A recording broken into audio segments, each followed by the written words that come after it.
တိတ်ဆိတ်စွာလှုပ်လှုပ်ပါမင်းရဲ့အောင်မြင်မှုဟာမင်းရဲ့အတန်ဖြစ်ပါသည်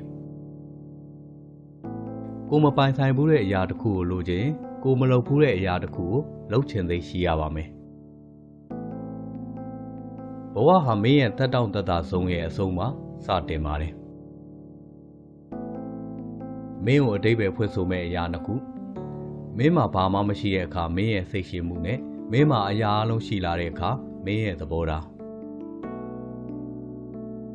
ဘဝမှာအပျော်ဆုံးဆိုတဲ့လူတွေကသူတို့မလုံနိုင်ဘူးလို့ပြောတဲ့အရာတွေကိုအောင်မြင်အောင်လုပ်ပြနိုင်ခဲ့တဲ့သူတွေပဲဖြစ်ပါတယ်အိမ်မက်တစ်ခုပြီးမှဖို့အချိန်ယူရတာမို့ဘယ်တော့မှလက်မလျှော့ပါနဲ့ဘာပဲဖြစ်ဖြစ်အချိန်တွေကတော့ကုန်သွားမှာပဲလေလူတွေကမင်းရဲ့ပန်းနိုင်ကိုမရည်ကြဘူးဆိုရင်မင်းရဲ့ပန်းနိုင်တွေကသေးလို့နေသေးလို့ပဲဖြစ်ပါတယ်အောင်မြင်မှုကငါးစီကိုရောက်လာခဲ့တာမဟုတ်ပါဘူးအောင်မြင်မှုစီကိုသွားဖို့ငါကိုယ်တိုင်ပဲရွေးချယ်ခဲ့တာပါ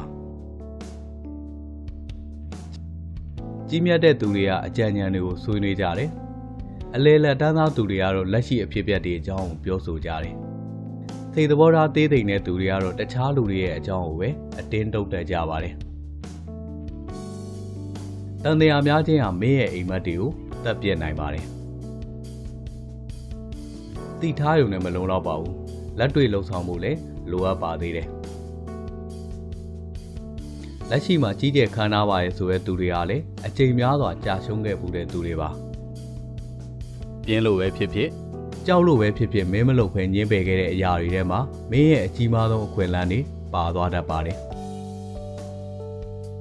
ဒီနေ့သူများမလုပ်နိုင်တဲ့အရာကိုငါလုပ်မယ်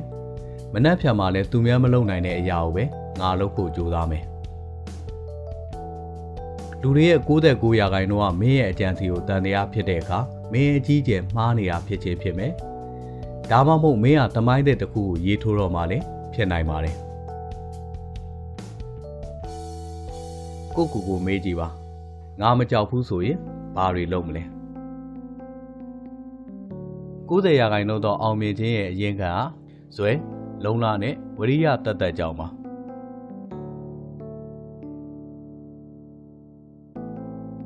အခြေအနေကဘာမို့လို့လဲကွာအခြေအနေကိုငါကိုယ်တိုင်စိုးမိုးလို့ရတယ်အောင်မြင်သူတွေကထရက်လှုပ်ရှားဆောင်ရွက်တဲ့သူတွေပါအကျိုးမြတ်ရှိတဲ့အခြေအနေကိုသူတို့ရှာဝေပါတယ်တကယ်လို့ရှာမတွေ့ရင်ဖန်ဆင်းပါတယ်လူအများစုကထင်ကြတယ်ပင်ကိုပါမီထူးခဲမှုရှိတာကံကောင်းခြင်းနဲ့ကံကောင်းမကောင်းကိုပင်ကိုစွမ်းရည်နဲ့ဖန်ဆုပ်လို့ရတယ်ဆိုတာကိုတော့လူနည်းစုလောက်ပဲတွေးကြပါတယ်ကြိုတင်ပြင်ဆင်ထားတဲ့သူတွေကိုပဲကံကောင်းခြင်းကကောင်းကြီးပေးပါတယ်ကံတရားဆိုတာရှုံးတဲ့သူတွေရဲ့စင်ကြေးပါကံကောင်းခြင်းအသီးဟာရင်းမဲမှသာမြေပေါ်ကိုကြွေကြပါတယ်ကံကိုကျွန်တော်လေးလေးနက်နက်ယုံကြည်ပါတယ်ကျွန်တော်ကြိုးစားလေကံအကောင်းလေဆိုတာကျွန်တော်တွေးခဲ့တာကြောင့်ပါကျွန်တော်လုံးလဝရိယစိုက်ထုတ်ပြီးလေ့ကျင့်နေကံကောင်းခြင်းတွေများလာလေပါပဲကံကောင်းခြင်းတကားဆိုတာတကယ်ကိုရှိပါတယ်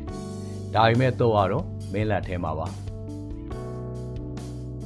ကံကောင်းဖို့အတွက်ပြင်ပအကူအညီမလိုပါဘူးကျွန်တော်တို့ကိုယ်တိုင်ရဲ့ကြိုးစားခြင်းနဲ့ဆုံးဖြတ်လှုံ့ဆော်ခြင်းနဲ့တင်ကံကောင်းခြင်းကိုရအောင်နိုင်ပါတယ်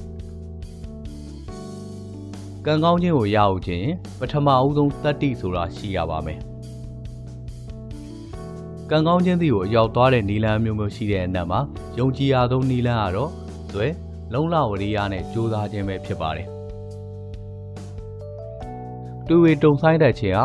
ကိုတဖြည်းဖြည်းချင်းတက်ဖြတ်နေခြင်းပါပဲအကောင်းမြင်တဲ့သူတွေကကံမကောင်းခြင်းကိုအခွင့်အလမ်းနေလို့မြင်တယ်အဆိုးမြင်တတ်တဲ့သူတွေကတော့အခွင့်အလမ်းကိုကံမကောင်းခြင်းနေလို့မြင်ကြပါတယ်